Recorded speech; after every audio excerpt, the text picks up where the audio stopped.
Nous sommes vendredi 17 mai 2024. Bonjour à tous et bienvenue dans votre journal. Le Salon international du livre d'Abidjan a reçu la visite du chef de l'État et de la première dame, Dominique Ouattara. Le président de la République et son épouse ont pris part à la cérémonie d'hommage à Béchir Ben Yahmed, fondateur du journal Jeune Afrique, premier hebdomadaire panafricain indépendant. Il est décédé le 3 mai 2021 à l'âge de 93 ans. L'Africa CEO Forum réunit le secteur privé et les décideurs politiques africains autour de concepts impulsant les meilleures performances à même de porter l'Afrique comme poumon de l'économie mondiale. L'édition 2024 se tient en ce moment à Kigali, au Rwanda, en présence du Premier ministre Robert Mambé-Begré. Ce vendredi 17 mai, c'est la journée internationale des télécommunications avec pour thème « Innovation numérique pour le développement durable », un thème qui, selon le ministre de la Transition numérique et de la digitalisation, cadre et met en exergue le potentiel du numérique en Côte d'Ivoire. Le SILA, Salon international du livre d'Abidjan, a ouvert ses portes le 14 mai dernier au Parc des Expositions où il se tient jusqu'à demain, samedi 18 mai. L'occasion de rassembler les acteurs d'un secteur de l'éducation, un secteur de l'édition en plein essor. Hier jeudi, le couple présidentiel a fait un tour au salon. Le chef de l'État et Dominique Ouattara y ont pris part à une cérémonie d'hommage à Béchir Ben Yahmed, le défunt fondateur de l'hebdomadaire indépendant Jeune Afrique qui nous a quittés il y a 3 ans.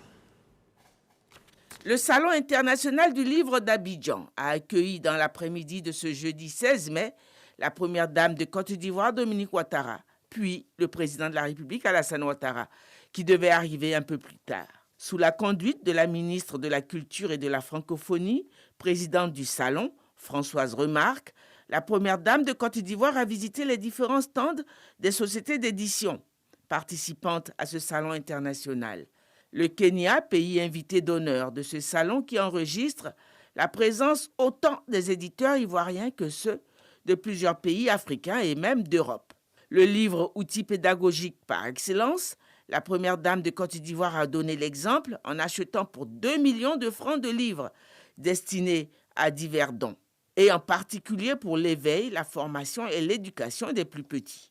Arrivé un peu plus tard, le président de la République, Alassane Ouattara, a visité à son tour l'exposition avant de prendre part avec son épouse à la cérémonie hommage à un géant de la presse, Béchir Ben Yahmed, fondateur depuis 1961 du premier journal panafricain indépendant, Jeune Afrique. Béchir Ben Yahmed, décédé le 3 mai 2021 à l'âge de 93 ans des suites de la Covid-19. À cet hommage voulu par sa veuve, Danielle Ben Yahmed, le président de la République, Alassane Ouattara, ami de longue date du défunt, et son épouse, la première dame de Côte d'Ivoire, se sont joints. Plusieurs témoignages sur l'homme, sur le journaliste d'exception qu'a été Béchir Ben Yahmed, sur l'œuvre qu'il a bâtie et qu'il laisse à la postérité, ont été évoqués. Un baobab s'est couché, mais son œuvre est éternelle. Aujourd'hui, alors que nous nous rassemblons pour lui rendre un hommage amplement mérité, nous nous souvenons de son héritage précieux, de son courage face aux défis, de sa persévérance dans la quête de la vérité et de son amour pour l'Afrique et ses peuples. Je souhaite profondément que son exemple continue d'inspirer les générations futures et dans ce sens, je suis heureuse que des étudiants aient été conviés à cette cérémonie qui est aussi celle de la transmission qui lui tenait à cœur. D'une plume érudite et vive, il épinglait l'actualité africaine, l'analysait et l'interprétait avec autorité, rigueur et dans une grande liberté d'esprit. Son exploit majeur résidant dans sa capacité à préserver l'indépendance éditoriale de son journal, souvent menacée par des tentatives d'étouffement ou de subornation. L'une des forces de Béchir, c'est qu'il a été un témoin privilégié de son siècle. En effet, il a connu les grands leaders des années 60, Félix Houphouët-Boigny, Kwame Nkrumah. Il a su obtenir et conserver la confiance de certains d'entre eux, dont le président Senghor, le président Senghor, dont il a été longtemps le confident. Mais le président Alassane Ouattara est incontestablement celui avec lequel il a entretenu pendant 40 ans une longue amitié fraternelle dont eux seuls savaient tous les secrets, à l'exception bien sûr de leurs épouses, Mme Dominique Ouattara et Daniel Ben-Yamed. Ils se sont connus quand le président Ouattara était conseiller spécial du gouverneur de la BCEAO à Dakar. Je crois deviner pourquoi une telle amitié a résisté autant. C'est tout simplement le respect qu'ils se vouaient l'un l'autre. Mais il y a d'autres raisons certainement. Respectueux de la liberté de la presse, le président Alassane Ouattara n'a jamais cherché à influer sur la ligne éditoriale de Jeune Afrique. Le point d'intensité de cet hommage a été l'importante annonce faite par sa veuve, Daniel Ben-Yamed. Aujourd'hui, je voudrais vous annoncer que nous posons la première pierre du prix Béchir Ben-Yamed que nous avons toujours voulu créer depuis sa mort pour qu'il continue à vivre à travers d'autres journalistes qui seront récompensés par ce prix pour la qualité de leur...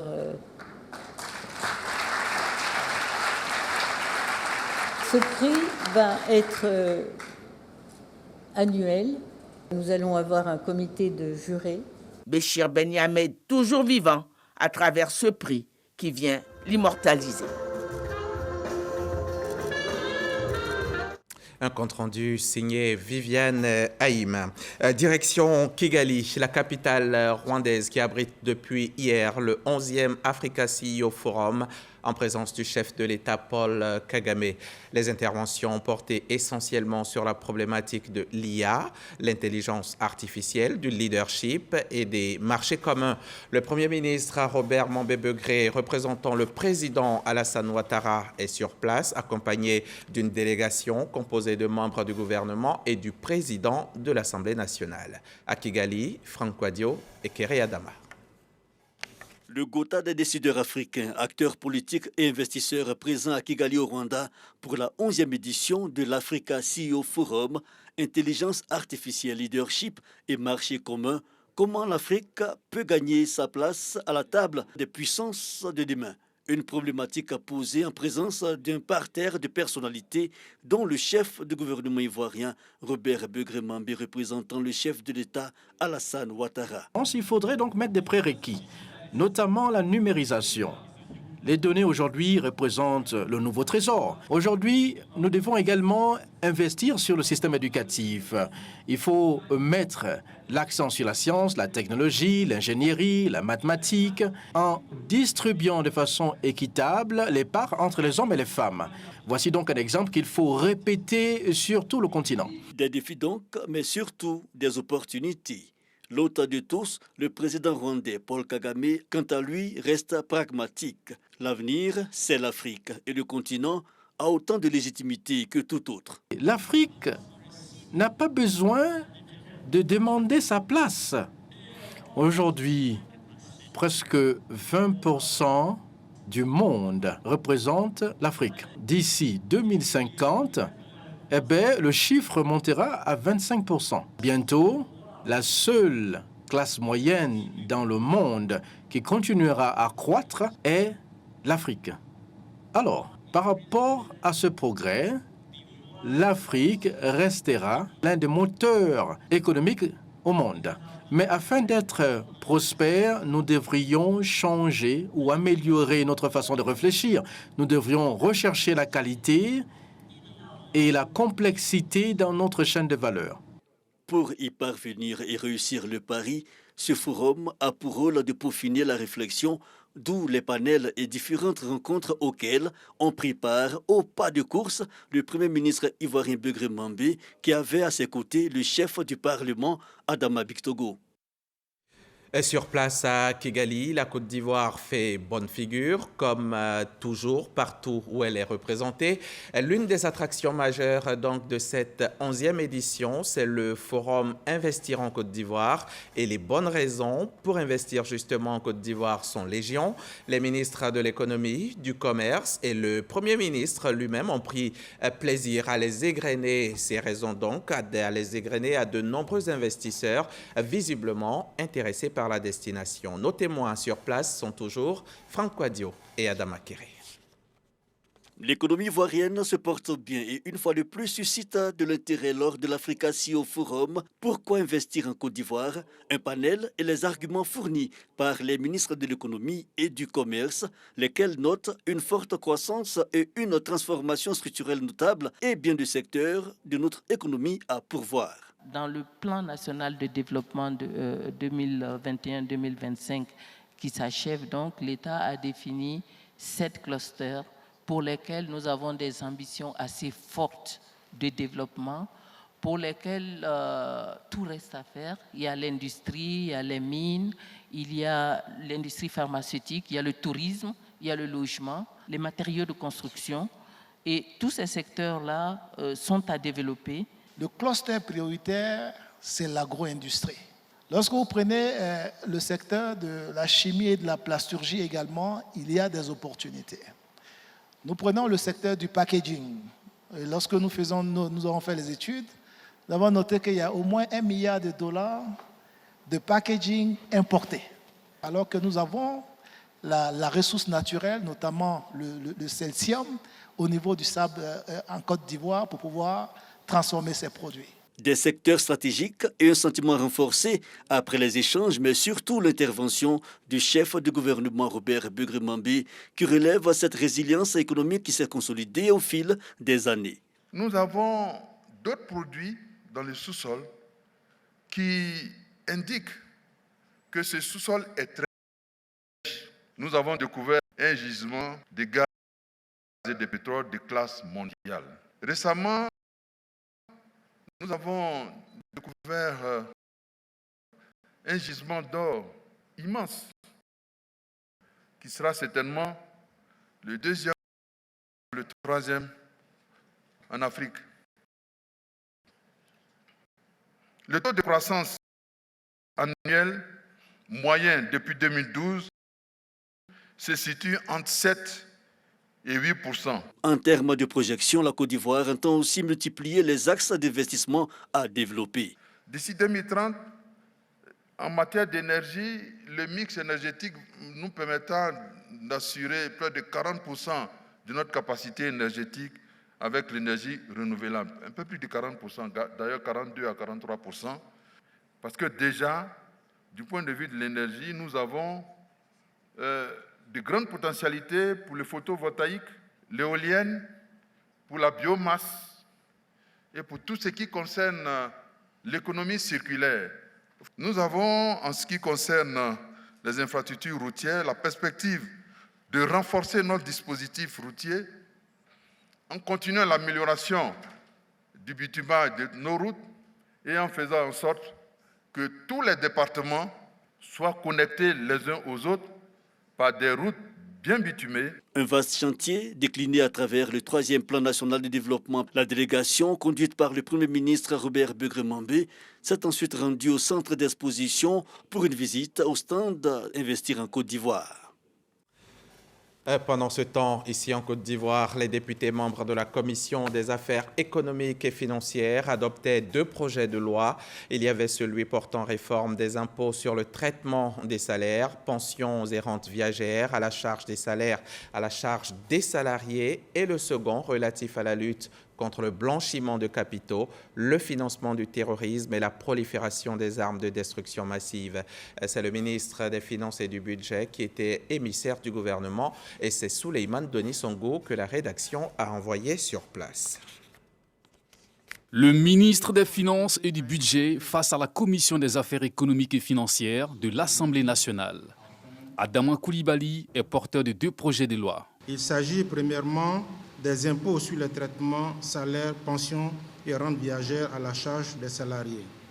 Et deuxièmement, du projet de loi portant ratification de l'ordonnance numéro 2023-875 du 23 novembre 2023 relative à la lutte contre le blanchiment de capitaux, le financement du terrorisme et de la prolifération des armes de destruction massive.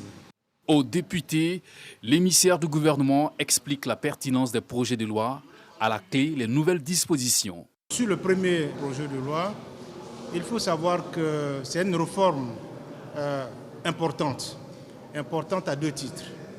Parce que ce projet de loi permet désormais d'avoir un système d'imposition qui est simplifié, lisible, qui permettra en fait à chaque salarié de pouvoir lui-même calculer son propre impôt. C'est qu'il est plus équitable, il est plus juste et il apporte un progrès au niveau des rémunérations des bas salaires. Le deuxième texte porte sur la lutte contre le blanchiment des capitaux, le financement du terrorisme et la prolifération des armes de destruction massive.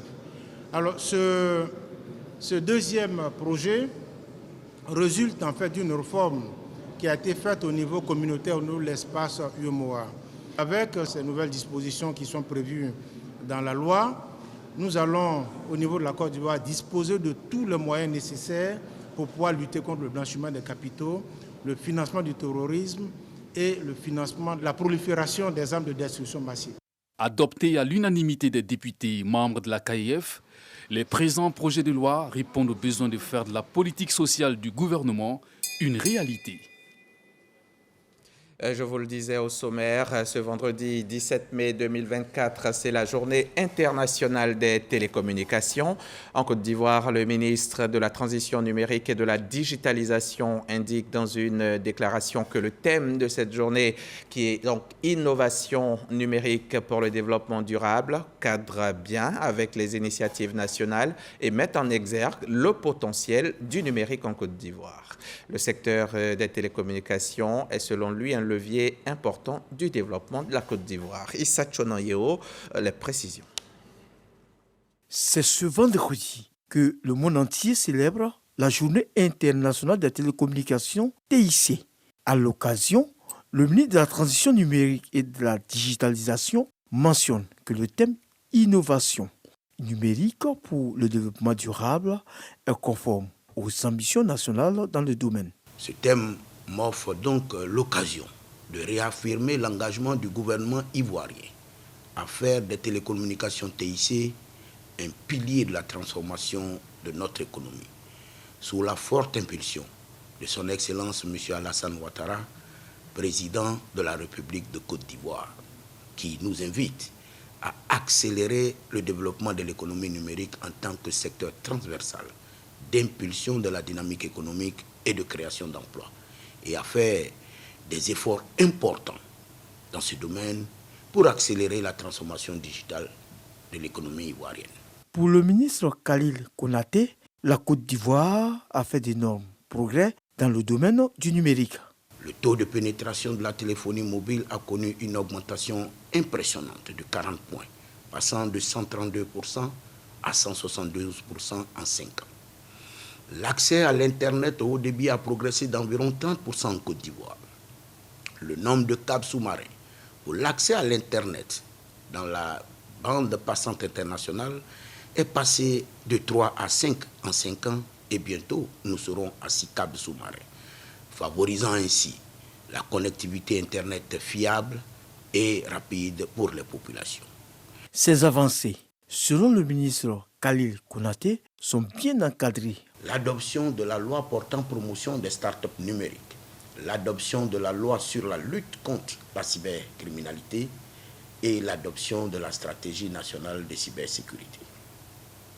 Nous avons également renforcé notre dispositif institutionnel par la création d'une plateforme de lutte contre la cybercriminalité, PLCC, la mise en place d'un CICERT pour répondre aux incidents de sécurité informatique, la création d'un centre panafricain d'innovation en cybersécurité au sein de l'École supérieure africaine des TIC ESATIC à Abidjan.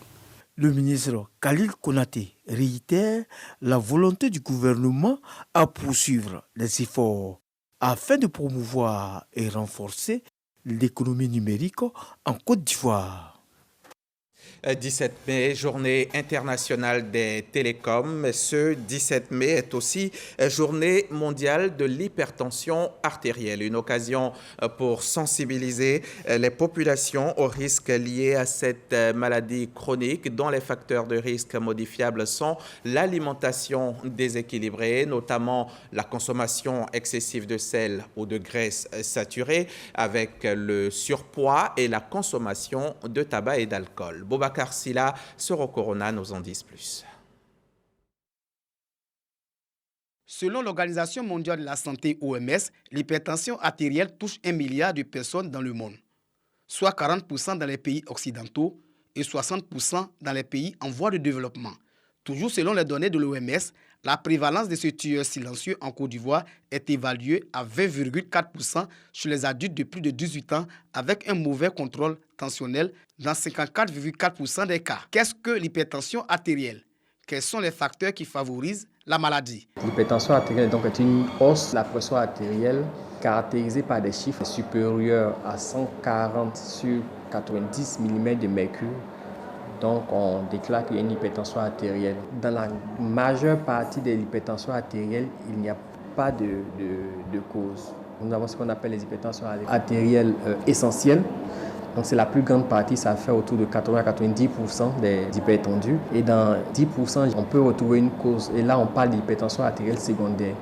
Les causes peuvent être variables, elles peuvent être toxiques, elles peuvent être endocriniennes, elles peuvent être à une malformation. L'hypertension artérielle peut se voir, même chez le nouveau-né, on peut avoir une hypertension artérielle. L'hypertension artérielle, on ne guérit pas, mais on cherche à la stabiliser. Très souvent, les gens ont tendance à ne pas accepter la maladie. Donc, je pense que quand on déclare quelqu'un hypertendu, il faut vraiment accepter la maladie et accepter de prendre les médicaments de façon régulière et de se faire suivre.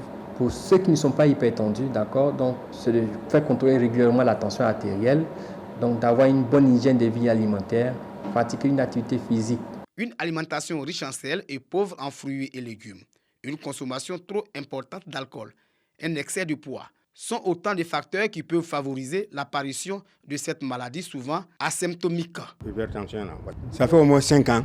Voici 6e mois qui a commencé. Je peux faire 3 heures du temps ou bien 4 heures du temps, je ne me retrouve pas. Mais tu es assis comme ça, je ne te vois pas.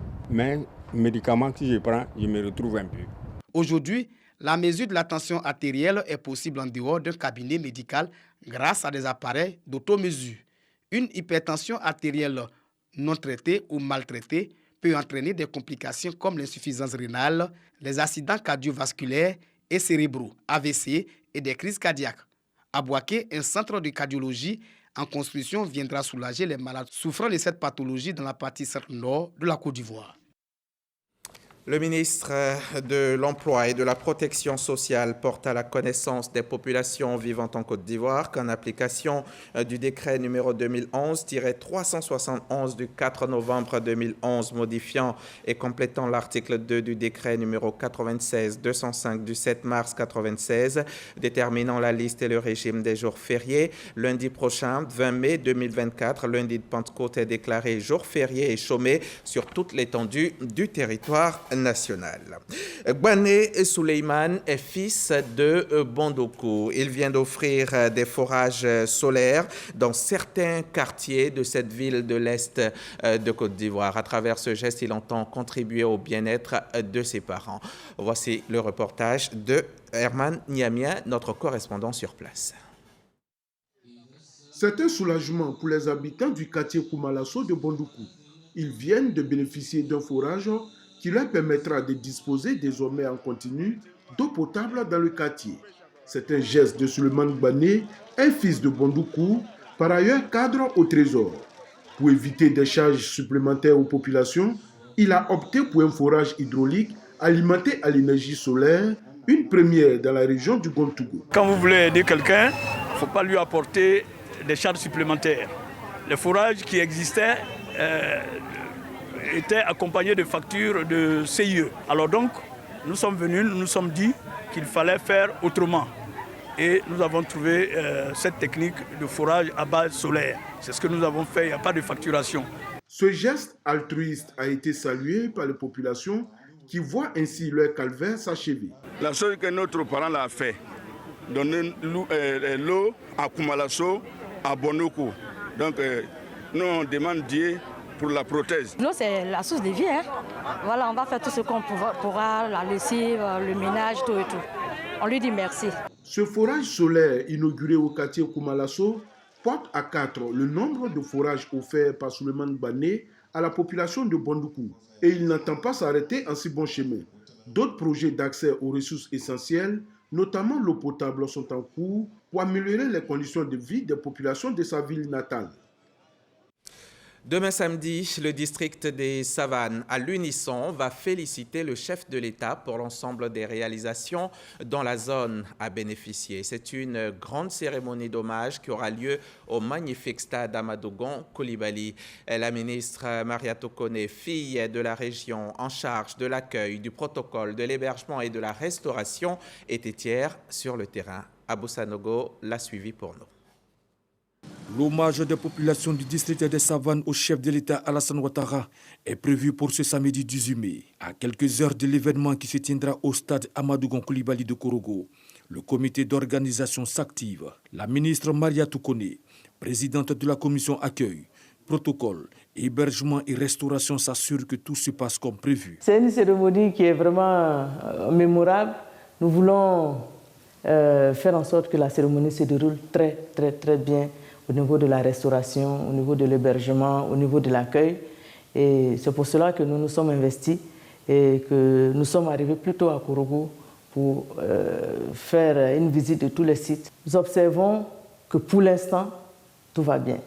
100 000, c'est le nombre de participants attendus à cette célébration du président Alassane Ouattara pour toutes ces actions de développement en faveur de la population ivoirienne. Ils entendent lui dire un grand merci à la hauteur de sa dimension de grand bâtisseur. Le FEMUA 16 bat son plein depuis quelques jours pour le bonheur des populations. Pendant 5 jours exactement, le Festival des musiques urbaines d'Anomabo verra ses scènes d'Abidjan et de Ferkessédougou ambiancées par une pléiade d'artistes nationaux et internationaux. Le FEMUA joint également l'utile à l'agréable. À côté du show, une soirée de récolte de fonds a été organisée hier soir pour des œuvres caritatives. Ismaël Evrardéo, Khalil Diomandé et Husser Bley.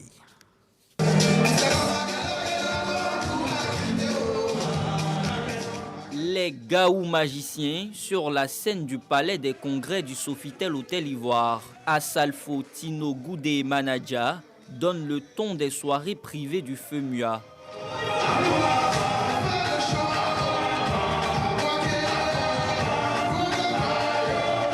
Une prestation en marge des festivités officielles de l'édition 2024 du FEMUA en vue de permettre aux partenaires, qu'ils soient anciens ou nouveaux, de profiter à leur manière de l'effervescence de ce rendez-vous des musiques urbaines. Le Burida a l'impérieux devoir d'accompagner le FEMUA parce qu'il permet à nos sociétaires de se faire connaître. Et le FEMUA est organisé par un groupe qui est soucieux du respect des droits des artistes. Voir comment aujourd'hui le FEMUA a évolué. On parle de 16 éditions. On voit comment ils se sont donnés d'arrache-pied pour créer ce festival-là qui est aujourd'hui, moi je veux dire mondial même. Événement culturel par essence, le FEMUA n'en demeure pas moins une œuvre sociale. À travers ses soirées privées, il est question de perpétuer cet aspect du festival. C'est une soirée à travers laquelle nous allons, dans le futur, essayer de voir comment organiser pour toujours recueillir des fonds, pour pouvoir aller en aide à des populations, pour investir dans des projets privés. Là, c'est la première et nous espérons que pour les soirées à venir, nous pourrons le transformer en gala. En 16 éditions, le FEMUA, c'est 10 écoles et un centre de santé construit, la réhabilitation et l'équipement de plusieurs hôpitaux dans le pays et des dons aux orphelinats. Le FEMUA 2024 connaîtra son apothéose le dimanche 19 mai à Ferkessédougou, dans le nord de la Côte d'Ivoire. On est vendredi, place au JT du sport.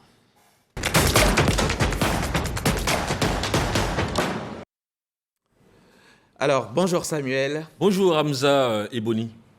Merci beaucoup. Lundi prochain, nos téléspectateurs amateurs de basketball seront bien servis en regardant RTI 1. C'est clair, ils seront très très bien servis. Les amoureux de la balle au panier donc pourront voir des duels de ténors. Il y aura donc finale de la Coupe nationale de basketball et c'est un rendez-vous qu'il ne faudra pas rater. Lundi donc à partir de 15h sur RTI 1 la finale dames et puis sur la 3 vous aurez la finale hommes. La 51e édition de la Coupe nationale de Côte d'Ivoire donc aura une saveur toute particulière. Voici les affiches. Les affiches de la 51e édition de la finale de la Coupe nationale de basketball sont connues et promettent des rencontres électriques en perspective.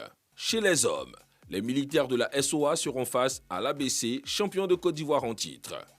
Les hommes du coach Blaise Amalabian comptent bien confirmer leur forme du moment face aux fighters.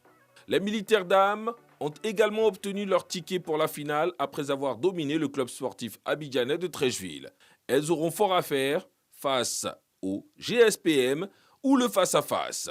Solange Ebonji, Bintou Témé est très attendue. 2 belles finales à suivre dans le dôme du Palais des Sports de Treichville le lundi 20 mai à partir de 15h. Et voilà, c'est une grande fête donc, du basketball ivoirien qui est annoncée. Rappelez juste que hier, la SOA a battu donc, GSPM 62-53. C'était à l'occasion de la 17e journée donc, de la Ligue d'Or et c'était en dames. C'est donc un match, on dira aux airs de revanche pour le GSPM, la finale prochaine.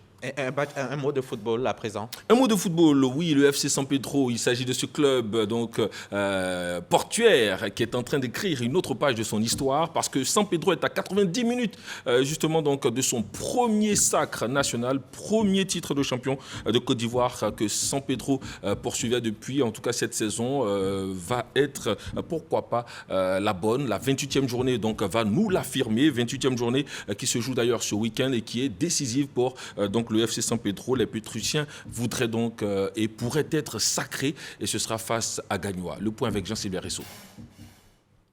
3 fois vice-champion de Côte d'Ivoire, 2019, 2020 et 2021, le FC San Pedro a rendez-vous avec l'histoire ce week-end, remporté son premier titre de champion. Meilleur buteur de la Ligue 1 avec 14 buts, Bédi Stéphane Guy est l'homme qui pourrait permettre aux Orangenois de jubiler ce samedi sous le fromager. Les hommes de Maxime Guaméné devront toutefois faire preuve de prudence face au Sporting Club de Gagnoa, premier relégable, qui est dans l'obligation de gagner pour quitter la zone de turbulence. Dans les autres matchs, le champion en titre, la SEC Mimosa, toujours en course pour une place africaine, affronte Zoma FC, qu'il avait battu à la Ligue 1-0. Match à suivre ce samedi sur RTU 1 à partir de 17h45. Autre match à vivre sur RTU 1, Sol FC AS Denguélé, ce dimanche à 15h30. Deuxième au classement, le Racing Club d'Abidjan accueille Boaké Football Club. La FAD d'Abidjan Plateau défie l'actuel 3e, le Stade d'Abidjan. La Lanterne Rouge, l'Azid Abengourou, sera face au Stella Club d'Adjamé, vainqueur de la SEC Mimosa, lors de la journée précédente, 1-0.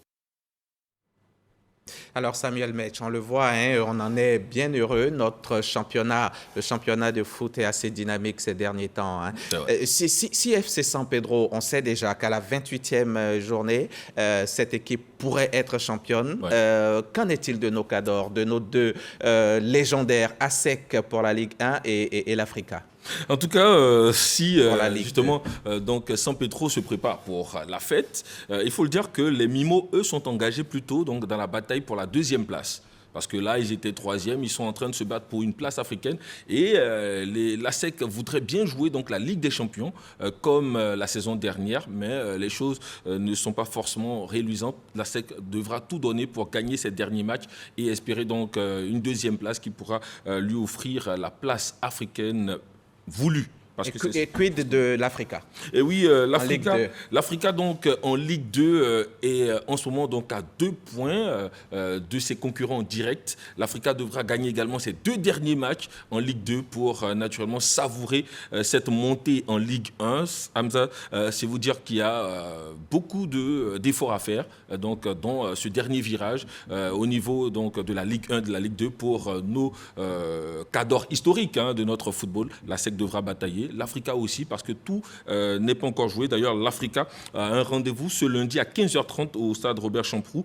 Africa face à Issia, un match qui paraît facile, mais qui devra donc comporter plusieurs pièges. L'Africa devra tout donner pour encore une fois s'assurer les 3 points de ce match et gagner son dernier match pour savourer naturellement son ticket pour la montée en Ligue 1. Et le sport, toujours, hein, on constate depuis un certain moment que l'État dégage beaucoup de moyens, l'État soutient le sport dans nos établissements scolaires. On parle donc de OASU, dites-nous un mot. Ben ouais. L'OASU, l'Office ivoirien des sports scolaires et universitaires, donc justement est en train de battre son plein avec les finales départementales. Promouvoir le sport à l'école, c'est justement ce que l'État ivoirien est en train de mettre en œuvre à travers donc l'OASU. Et là, nous allons vous parler donc des finales du handball, ou en handball et au football. Naturellement, donc, Katiola, que dis-je, donc Dabakala plutôt, a remporté donc ces matchs suivants.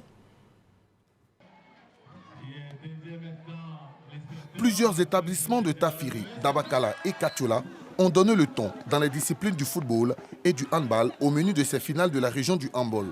Au handball, le lycée moderne de Dabakala a remporté le trophée U17 garçons, quand le collège Ouéplin de Dabakala s'est adjugé les trophées U18 et U20 filles. Le collège Nyomon et le lycée moderne de Tafiri ont dominé leurs adversaires dans les finales U16 et U18 garçons.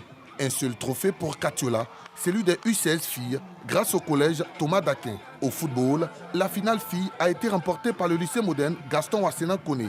Le collège Thomas d'Aquin a remporté, lui, la finale garçon U16.